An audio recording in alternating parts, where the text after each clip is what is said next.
MX2 Race 1 got underway for the 7th round of the FIM MX2 Motocross World Championship. Agadir, Portugal, in difficult conditions, overnight rain and persistent rain during the course of the day, making the circuit just a little bit tricky. Tommy Searle didn't make a good start, but then found himself in a little battle with Jordi Tixier as he went third, but up front it was Jeremy Van Hoorbeek chasing his teammate there, number 84, Jeffrey Hurlings, who almost ran into trouble in the latter stages of the race, despite having a big lead, a back marker falling in front of him.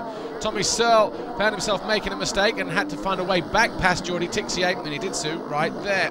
So at that point it was Hurlings, Van Hoorbeek and Searle, Tixier down in fourth, but it was another race win for Jeffrey Hurlings. Valentin Tellier was fifth.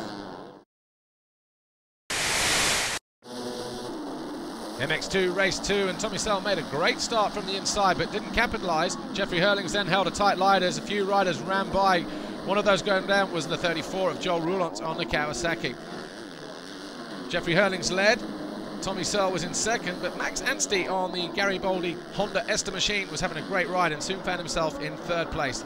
In the closing stages, though, the battle ensued between Tommy Searle 100 and Jeffrey Hurlings, and Hurlings doing everything he could to try and stay ahead of Tommy Searle. With 2 laps to go, though, Hurlings made a mistake and Tommy Searle went on to win the race from Hurlings and Max Anstey in third. The overall Grand Prix victory belonged to Jeffrey Hurlings. Tommy Searle was second and Jeremy Van Hoorbeek was third, so that's 5 Grand Prix victories out of 7 for Hurlings.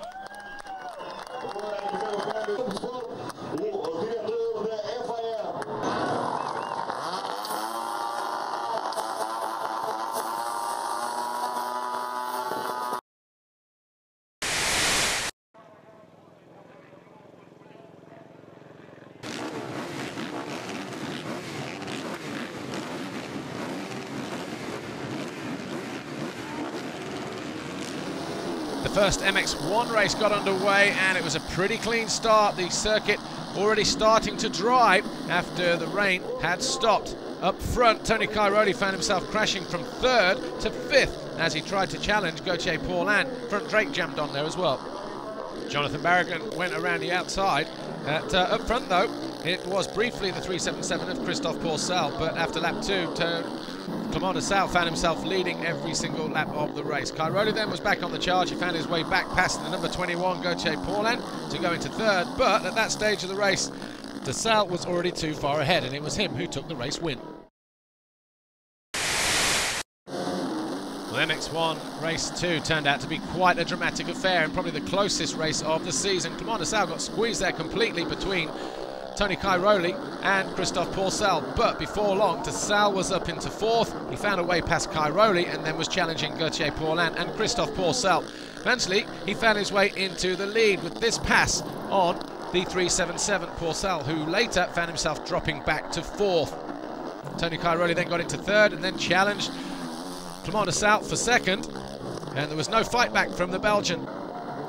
In the closing stages, Gauthier Paulin made this mistake, 2 laps to go. That allowed Cairoli to close back in, and coming out of the next turn, Cairoli thought he had the pass nailed. He jumped into the inside here, thought he got it covered, but Gauthier Paulin refused to lose. He jumped back in at the front, and it was a nail-biting finale in this second moto. When they came over the line, half a lap later, it was 0.49 of a second that separated Gauthier Paulin, who took his 2nd race win of the year, from Tony Cairoli. The overall Grand Prix, though, belonged to Clément de Sale. A win in the first moto, 3rd in the 2nd. Gauthier Paulin was 2nd, Antonio Cairoli was 3rd. And of course, Tony Cairoli still leads the World Championship. Dr. Wolfgang Schrub handing him another red plate. He leads going into Belgium.